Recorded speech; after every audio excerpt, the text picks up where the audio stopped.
आसमान ने हमेशा हमारी कल्पनाओं को जगाया है, लेकिन क्या होगा अगर मैंने आपको बताया कि मृत्यु के बाद स्वर्ग सिर्फ एक विश्राम स्थल नहीं है, कि बाइबल में 3 स्वर्ग का उल्लेख किया गया है, जिनमें से प्रत्येक का एक अनूठा उद्देश्य है, जो सीधे हमारे जीवन के लिए परमेश्वर की योजना से जुड़ा हुआ है। यह गहरा सच शायद ही कभी सिखाया जाता है। इन 3 स्वर्गों में ऐसा क्या छिपा है जो आध्यात्मिक दुनिया और हमारे अस्तित्व के बारे में हमारी समझ को बदल सकता है। कल्पना कीजिए कि आपके हाथ में एक नक्शा है, लेकिन इसे पढ़ने का तरीका जानने के बिना आप कभी भी अपने गंतव्य तक नहीं पहुंचेंगे। 3 स्वर्गों के बारे में भी यही सच है। उन्हें समझे बिना हम अपनी आध्यात्मिक यात्रा के आवश्यक पहलुओं की अनदेखी कर सकते हैं। पहला स्वर्ग, जिसे हम हर दिन देखते हैं, केवल शुरुआत है। इसके अलावा ऐसे आयाम हैं जो आध्यात्मिक लड़ाइयों और परमेश्वर के अनंत उद्देश्य को प्रकट करते हैं। लेकिन इस जानकारी का चर्चों में प्रचार क्यों नहीं किया जाता है या व्यापक रूप से चर्चा नहीं की जाती है? तीसरे स्वर्ग के बारे में ऐसा क्या है जो अभी भी एक गुप्त रहस्य है? अपने आप को एक आकर्षक यात्रा में डुबोने के लिए तैयार हो जाइए। बाइबल में वर्णित 3 स्वर्गों के रहस्यों को उजागर करें और पता लगाएं कि वे आपके आध्यात्मिक जीवन को सीधे कैसे प्रभावित करते हैं। आखिरकार प्रत्येक स्वर्ग का असली उद्देश्य क्या है और वे हमें हमारे अंतिम गंतव्य के बारे में क्या सिखाते हैं? पहला स्वर्ग, सृष्टि जो परमेश्वर की महिमा को दर्शाती है। हम हर दिन आकाश को देखते हैं, लेकिन हम में से कितने लोगों ने वास्तव में इसकी गहराई और उद्देश्य पर विचार किया है? पहला स्वर्ग जो हमारी आंखों के लिए इतना सुलभ है, बादलों, सितारों और सूरज की किरणों के परिदृश्य से कहीं अधिक है। यह ईश्वरीय योजना की पहली परत है, एक दृश्य कृति जो सृष्टिकर्ता की महिमा को प्रकट करती है और पृथ्वी पर जीवन को बनाए रखती है। शुरुआत से बाइबल हमें परमेश्वर की महानता की गवाही के रूप में पहले स्वर्ग की ओर निर्देशित करती है। उत्पत्ति 1:8 में हम पढ़ते हैं, और परमेश्वर ने आकाश के अंतर को बुला लिया।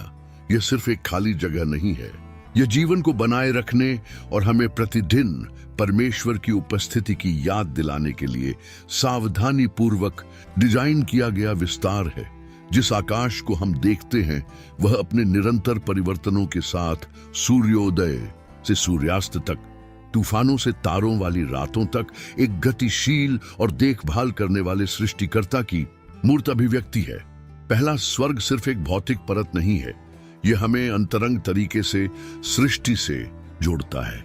उस वातावरण के बारे में सोचिए जिसमें हम सांस लेते हैं, जल चक्र जो पृथ्वी का पोषण करता है, सूर्य का प्रकाश जो पौधों को जीवन देता है।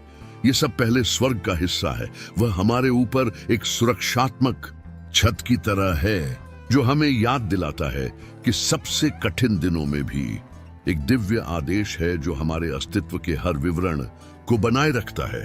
हालांकि इस भौतिक आकाश में कुछ गहरा है, यह हमें अपनी आंखें उठाने के लिए उकसाता है, न केवल इसकी सुंदरता पर विचार करने के लिए, बल्कि यह सवाल करने के लिए कि इससे परे क्या है।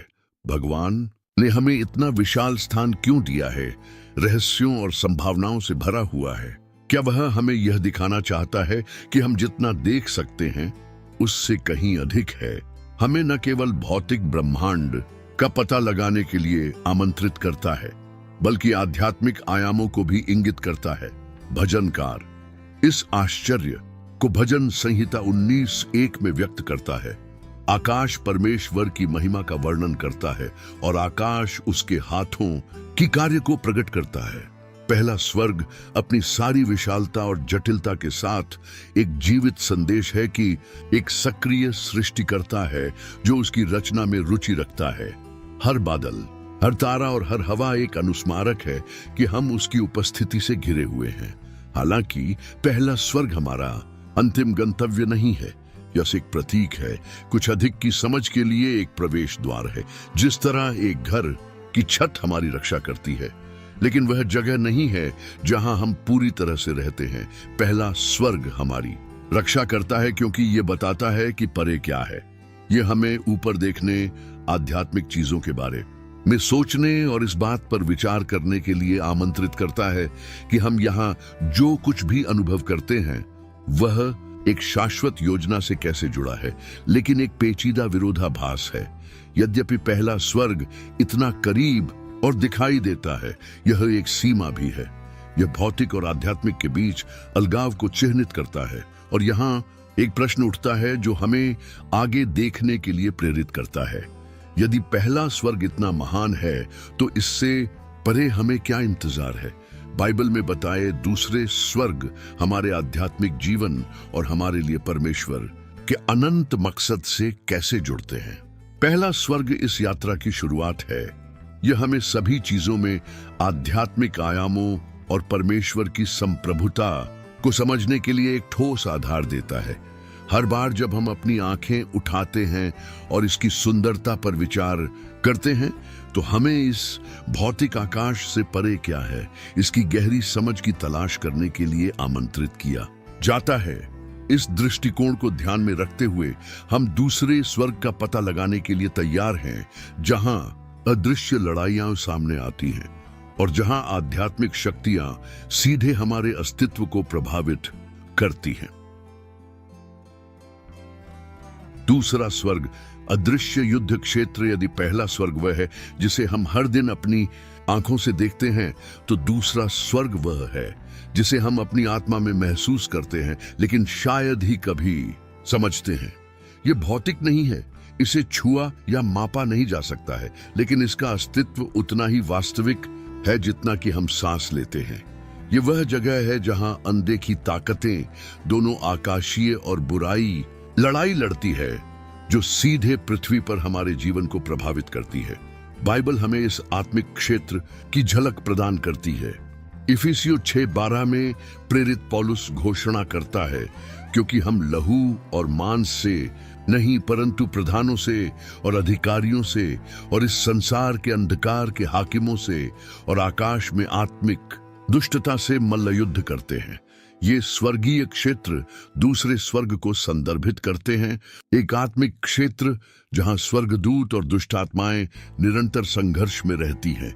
एक पल के लिए एक शतरंज की बिसात की कल्पना करो। भौतिक बोर्ड पर हर कदम एक अदृश्य रणनीति का प्रतिबिंब है जो खिलाड़ियों के दिमाग में चलता है। ये दूसरा स्वर्ग है। वहां जो होता है वह सीधे हमारे जीवन में, हमारे संघर्षों में, हमारे विचारों और निर्णयों में परिलक्षित होता है। यह एक अदृश्य युद्ध क्षेत्र है। हालांकि यह हमारी इंद्रियों की पहुंच से परे है, हमारे दैनिक जीवन पर ठोस नतीजे हैं। बाइबल के वृतांत हमें इस टकराव के स्पष्ट उदाहरण देते हैं।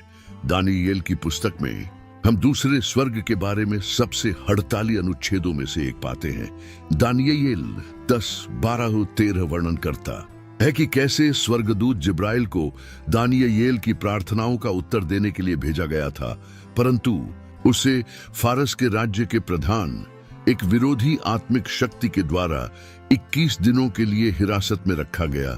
हाँ, दानियेल तक संदेश पहुंचाने के लिए हस्तक्षेप करने के लिए प्रधान स्वर्गदूत मीकाएल को ले गया। यह वृतांत हमें प्रकट करता है कि दूसरा स्वर्ग आत्मिक प्रतिरोध और संघर्ष का स्थान है, जहां हमारी प्रार्थनाएं और कार्य परिणाम को प्रभावित कर सकते हैं। दूसरा स्वर्ग हमें भौतिक से परे जीवन को देखने की चुनौती देता है। अक्सर हमें उन कठिनाइयों का सामना करना पड़ता है जिनके पास कोई स्पष्टीकरण नहीं होता है। समस्याओं का उत्तराधिकार, अचानक निराशा, एक संघर्ष जो कहीं से भी उत्पन्न होता है। क्या ऐसा हो सकता है कि ये अनुभव अनदेखी ताकतों से प्रभावित हो रहे हैं? बाइबल हमें यह समझने के लिए आमंत्रित करती है कि हमारा संघर्ष न केवल उन चीजों के विरुद्ध है जो हम देखते हैं, बल्कि उन आत्मिक शक्तियों के विरुद्ध है जो उस क्षेत्र में काम करती हैं। यह समझ हमें एक प्रतिबिंब की ओर ले जाती है। क्या हम इन लड़ाइयों का सामना करने के लिए सुसज्जित हैं? इफिसियों 6 हमें निर्देश देता है कि हम परमेश्वर के सारे हथियारों, सत्य, धार्मिकता, विश्वास, उद्धार, परमेश्वर के वचन को पहन लें ताकि हम दुष्ट की युक्तियों का विरोध कर सकें। इससे हमें पता चलता है कि यद्यपि हम दूसरे स्वर्ग को नहीं देख सकते हैं, हम इसके प्रभावों का सामना करने के लिए आत्मिक रूप से खुद को तैयार कर सकते हैं। इसके अलावा दूसरा स्वर्ग मात्र एक युद्ध का मैदान नहीं है, यह दैवीय हस्तक्षेप का स्थान भी है। ठीक वैसे ही जैसे स्वर्गदूत हमारे लिए लड़ते हैं, ठीक वैसे ही जैसे दानियेल के मामले में यह आत्मिक क्षेत्र परमेश्वर की संप्रभुता की अभिव्यक्तियों से भरा हुआ है। वह विरोध के बीच भी अपनी योजनाओं को पूरा करने और अपने लोगों की रक्षा करने के लिए दूसरे स्वर्ग का उपयोग करता है। परमेश्वर इन लड़ाइयों की अनुमति क्यों देता है? शायद इसलिए कि वे हमें ढालते हैं, हमें मजबूत करते हैं और हमें उस पर निर्भर रहना सिखाते हैं। यह संघर्ष की गर्मी में है कि हमारा विश्वास परिष्कृत होता है, कि हम ईश्वरीय सहायता के लिए पुकारना सीखते हैं और यह भरोसा करते हैं कि सभी संघर्षों से ऊपर परमेश्वर संप्रभु है। जैसा कि हम दूसरे स्वर्ग की विशालता और जटिलता पर विचार करते हैं, हम एक अपरिहार्य निष्कर्ष पर आते हैं, इससे भी बड़ा कुछ है। तीसरा स्वर्ग, जिसका उल्लेख पौलुस ने 2 कुरिन्थियों 12:2 में किया है, अंतिम गंतव्य है, वह स्थान जहां परमेश्वर की उपस्थिति सर्वोच्च राज्य करती है और जहां सभी दुख और झगड़े अतीत की बात बन जाते हैं। तीसरा स्वर्ग, परमेश्वर की उपस्थिति का स्थान। बाइबल के केंद्र में हम तीसरे स्वर्ग को पाते हैं, एक ऐसा स्थान जिसे परमेश्वर के प्रत्यक्ष निवास स्थान के रूप में वर्णित किया गया है। यह एक ऐसा क्षेत्र है जो मानवीय समझ से परे है, एक ऐसा स्थान जहां महिमा, पवित्रता और दिव्य प्रेम पूर्ण रूप से प्रकट होते हैं। यह आकाश एक अंतिम गंतव्य से अधिक है। यह उन लोगों के लिए परमेश्वर के उद्देश्य की पूर्ण प्राप्ति है जो उस पर अपना विश्वास रखते हैं। प्रेरित पौलुस हमें 2 कुरिन्थियों 12:2-4 में इस स्थान की एक झलक देता है, जब वह एक असाधारण अनुभव से संबंधित करता है। मैं मसीह में एक मनुष्य को जानता हूं जो 14 वर्ष पहले उठा लिया गया था और तीसरे आकाश पर पहुंच गया। वह स्वर्ग में उठा लिया गया और उसने अकथनीय शब्द सुने जिन्हें मनुष्य को बोलने की अनुमति नहीं है। इस छोटे से ब्यौरे से पता चलता है कि तीसरा स्वर्ग बेजोड़ महिमा का है, एक ऐसा स्थान है जहां इंसानी भाषा में जो कुछ देखा या सुना गया है उसे व्यक्त करने में सक्षम नहीं है। तीसरा स्वर्ग ईश्वरीय योजना का केंद्र है। पूरे पवित्र शास्त्र में इसका उल्लेख उस स्थान के रूप में किया गया है जहां परमेश्वर वास करता है और जहां उसकी इच्छा पूरी तरह से पूरी होती है। प्रकाशित वाक्य 21:2-4 में यूहन्ना नए यरूशलेम के स्वर्ग से नीचे आने का वर्णन करता है, जिसे उसके पति के लिए दुल्हन के रूप में तैयार किया गया था। यह इस तीसरे स्वर्ग में है कि हर आंसू पोंछ दिया जाएगा, जहां कोई और मृत्यु नहीं होगी, कोई और दर्द नहीं, कोई और पीड़ा नहीं। यह वह स्थान है जहां मानवता अंततः अपनी शांति और अनंत उद्देश्य पाएगी। लेकिन जो बात तीसरे स्वर्ग को इतना महत्वपूर्ण बनाती है वह यह है कि यह क्या दर्शाता है। पहले स्वर्ग के विपरीत जो भौतिक है और दूसरा स्वर्ग जहां आत्मिक युद्ध होते हैं। तीसरा स्वर्ग विश्राम और पूर्णता का क्षेत्र है। यह भगवान और उनकी रचना के बीच पूर्ण सामंजस्य का प्रतीक है।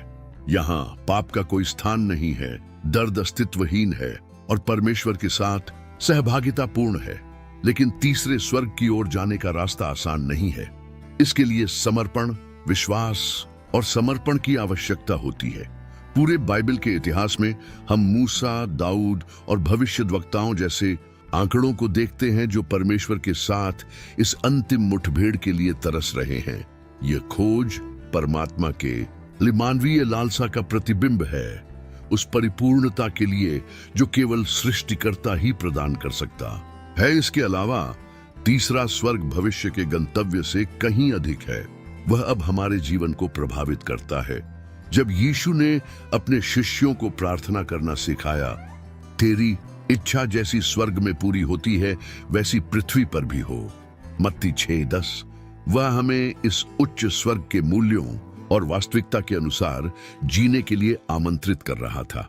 तीसरे स्वर्ग से जो शांति, न्याय और प्रेम निकलता है उसे हमारे दैनिक कार्यों में परमेश्वर के राज्य के प्रतिबिंब के रूप में प्रकट किया जाना चाहिए। लेकिन तीसरे स्वर्ग के बारे में ऐसा शक्तिशाली संदेश शायद ही कभी प्रचार किया जाता है। शायद इसलिए कि ये हमें सांसारिक चिंताओं से परे देखने, अनंत काल पर अपनी आंखों के साथ जीने की चुनौती देता है। जिस दुनिया में हम रहते हैं वह हमें यहाँ और अभी को महत्व देना सिखाती है, लेकिन तीसरे स्वर्ग को समझना हमें अपनी प्राथमिकताओं पर सवाल उठाने, एक उच्च उद्देश्य की तलाश करने के लिए प्रेरित करता है। कठिनाइयों के बीच तीसरा स्वर्ग भी हमें आशा देता है। यह जानना कि परमेश्वर द्वारा तैयार किया गया एक अनंत विश्राम स्थान है, हमें जीवन की चुनौतियों का सामना करने के लिए मजबूत करता है। पौलुस की तरह, जिसने आने वाले समय की ओर अपनी आंखों से अकथनीय क्लेशों को सहा, हमें इस निश्चितता के साथ जीने के लिए आमंत्रित किया गया है कि वर्तमान दुखों की तुलना भविष्य की महिमा से नहीं की जा सकती है। जैसे ही हम तीसरे स्वर्ग पर अपना प्रतिबिंब समाप्त करते हैं, एक प्रश्न उठता है, क्या हम उस स्वर्ग के नागरिकों के रूप में जी रहे हैं? क्या हम अपने जीवन को परमेश्वर के अनंत राज्य के मूल्यों के साथ जोड़ रहे हैं? तीसरा स्वर्ग हमें अलग तरह से जीने के लिए बुलाता है, न केवल जो दिखाई दे रहा है बल्कि जो शाश्वत है उसकी तलाश करने के लिए। तीन स्वर्गों के बीच संबंध एक दिव्य डिजाइन। जब हम बाइबल में वर्णित तीन स्वर्गों को समझते हैं तो हम महसूस करते हैं कि वे अलग अलग वास्तविकताएं नहीं हैं, बल्कि एक दिव्य योजना की परस्पर परतें हैं। प्रत्येक सृष्टि और छुटकारे में एक अद्वितीय भूमिका निभाता है, एक रूपरेखा तैयार करता है जो हमें मानवता के लिए परमेश्वर के चरित्र और उद्देश्य को प्रकट करता है। पहला स्वर्ग दृश्य और सुलभ हमें सृष्टि में ईश्वरीय व्यवस्था दिखाता है। यह वह जगह है जहां हम जीवन के चक्र का अनुभव करते हैं, जिसमें सूर्य चमकता है, बारिश पृथ्वी का पोषण करती है और हवा हमें ठंडा करती है। यह हमें परमेश्वर के निरंतर प्रावधान की याद दिलाता है। कुछ इतना आवश्यक है कि इसकी सादगी में इससे अक्सर कम करके आंका जाता है। यह इस स्थान में है कि मनुष्य निर्माता के साथ संबंध की अपनी यात्रा शुरू करते हैं, सृष्टि के चमत्कारों को दिव्य महिमा के प्रतिबिंब के रूप में देखते हैं। दूसरा स्वर्ग अदृश्य और आध्यात्मिक हमें अच्छे और बुरे के बीच टकराव के लिए उजागर करता है, जहां आकाशीय और बुरी ताकतें हमारे भौतिक और आध्यात्मिक दुनिया को आकार देने वाले तरीकों से बातचीत करती है। यह हमें यह पहचानने की चुनौती देता है कि हम जो देख सकते हैं उससे परे एक वास्तविकता है, एक ऐसी लड़ाई जो हमारे ध्यान और तैयारी की मांग करती है। बाइबल हमें सिखाती है कि परमेश्वर के लोगों की प्रार्थना और विश्वास के कार्य सीधे इस क्षेत्र को प्रभावित करते हैं, हमारे दैनिक जीवन को एक अनंत प्रभाव से जोड़ते हैं। और फिर हम तीसरे स्वर्ग पर आते हैं, अंतिम गंतव्य, जहां परमेश्वर अपनी सारी महिमा में वास करता है। वह उन सभी के लिए अंतिम लक्ष्य है जो उसे खोजते हैं, एक ऐसा स्थान जहां समय और पीड़ा का अस्तित्व समाप्त हो जाता है और सृष्टिकर्ता के साथ पूर्ण सहभागिता बहाल हो जाती है। यह स्वर्ग है जो सब कुछ एकजुट करता है। यह प्रकट करता है कि शुरुआत से ही परमेश्वर अपनी सृष्टि के साथ घनिष्ठ संबंध में रहना चाहता है। ये तीन स्वर्ग केवल काव्यात्मक वर्णन नहीं है, वे एक आध्यात्मिक मानचित्र बनाते हैं जो हमारी विश्वास की यात्रा का मार्गदर्शन करता है। प्रत्येक आकाश जानबूझकर परस्पर जुड़ा हुआ है। पहला स्वर्ग हमें चिंतन करने के लिए आमंत्रित करता है, दूसरा संघर्ष करने के लिए और तीसरा आत्मविश्वास के साथ प्रतीक्षा करने के लिए। साथ में वे हमें दिखाते हैं कि हमारा अस्तित्व हमारी कल्पना से कहीं अधिक जटिल और सार्थक है। लेकिन यह संबंध केवल सैद्धांतिक नहीं है, यह गहराई से व्यावहारिक है। यूहन्ना 17 में यीशु के शब्दों के बारे में सोचें, जैसा तू हे पिता मुझ में है और मैं तुझ में हूं कि वे भी हम में हों। यीशु हमें प्रकट करता है कि परमेश्वर की योजना हमेशा स्वर्ग और पृथ्वी को एकजुट करने की रही है, ताकि हम अब स्वर्ग में जो पहले से ही वास्तविक है उसके अनुरूप रहें। इसके अलावा स्वर्ग के बीच का संबंध हमें हमारे जीवन में परमेश्वर की गतिशीलता के बारे में सिखाता है। पहले स्वर्ग में वह हमें बढ़ने और फलने फूलने के लिए एक स्थान देता है, दूसरे में वह हमें आध्यात्मिक संघर्षों के बीच मजबूत करता है, हमें बचाने और हमें अपने कवच से लैस करने के लिए अपने स्वर्गदूतों को भेजता है, और अंत में तीसरे स्वर्ग में वह हमें अनंत विश्राम का वादा करता है, अपने सभी वादों की पूर्ति। लेकिन इस परस्पर संबंध को शायद ही कभी पूरी तरह से समझाया गया है, शायद इसलिए कि इस संबंध को समझने के लिए प्रतिबिंब की आवश्यकता होती है। इसके लिए हमें दुनिया के विकर्षणों को दूर करने और अपने आध्यात्मिक उद्देश्य पर ध्यान केंद्रित करने की आवश्यकता होती है। पूरी तस्वीर को देखने की तुलना में जो मूर्त और तत्काल है, उस पर ध्यान केंद्रित करना बहुत आसान है, जिसे भगवान ने हमारे लिए डिजाइन किया है। फिर भी इस संबंध को समझने से हमारा जीवन बदल जाता है, यह जानते हुए कि पहले स्वर्ग में हम जो सामना करते हैं वह सीधे दूसरे में लड़ाइयों से संबंधित है, और तीसरे में वादा किया गया आराम है, हमें शक्ति, साहस और दिशा देता है। यह हमें याद दिलाता है कि हम अकेले नहीं हैं, कि एक योजना है, और यह कि कठिनाई से लेकर जीत तक सब कुछ हमें एक शानदार परिणाम की ओर ले जा रहा है। इस परिप्रेक्ष्य के साथ एक नया प्रश्न आता है, हम इस दिव्य संबंध के अनुसार जीने के लिए अपने जीवन को कैसे संरेखित कर सकते हैं? क्या हम उसकी शाश्वतकालीन योजना में भाग लेने के लिए परमेश्वर के निमंत्रण को स्वीकार करने के लिए तैयार हैं? बाइबल में वर्णित 3 स्वर्ग हमें प्रतिबिंब और खोज की यात्रा पर आमंत्रित करते हैं। पहले स्वर्ग से दृश्यमान और जीवन निर्वाह करने वाले चमत्कारों से भरा दूसरे स्वर्ग तक, जहां आध्यात्मिक लड़ाइयां हमारे मार्ग को आकार देती हैं, और अंत में तीसरा स्वर्ग, परमेश्वर के साथ अनंत सहभागिता का अंतिम गंतव्य। प्रत्येक स्वर्ग का एक अनूठा उद्देश्य है, परंतु वे सभी आपस में जुड़े हुए हैं, जो हमारे जीवनों के लिए परमेश्वर की योजना को प्रकट करते हैं। इस संरचना को समझना केवल एक धार्मिक अभ्यास नहीं है, यह उद्देश्यपूर्ण जीवन की कुंजी है। यह जानना कि हमारे संघर्षों का एक आध्यात्मिक आयाम है और ईश्वर द्वारा तैयार की गई एक शाश्वत नियति है, हमें दृढ़ बने रहने की शक्ति देता है। इससे भी अधिक, यह हमें अपने दैनिक कार्यों को स्वर्ग के मूल्यों के साथ संरेखित करने, विश्वास, आज्ञाकारिता और आशा में रहने की चुनौती देता है। हालांकि इस संदेश को शायद ही कभी गहराई से खोजा गया है, शायद इसलिए कि यह हमें सामग्री और तत्काल से परे देखने, हमारी प्राथमिकताओं का सामना करने और हमें एक बड़ी वास्तविकता के अनुसार जीने के लिए बुलाने की चुनौती देता है। लेकिन अब जब आप इस सच्चाई को समझ गए हैं, तो आपका जीवन कैसे बदलेगा? यदि इन 3 स्वर्गों ने आपकी दृष्टि को कुछ बड़ा करने के लिए खोल दिया है, तो इस संदेश को दूसरों के साथ साझा करें और उस क्षण को चिह्नित करने के लिए टिप्पणियों में अनंत काल शब्द लिखें। आखिरकार यह शाश्वत के परिप्रेक्ष्य में है कि हम अपना असली उद्देश्य पाते हैं। भगवान आपकी स्वर्ग की यात्रा को आशीर्वाद दे।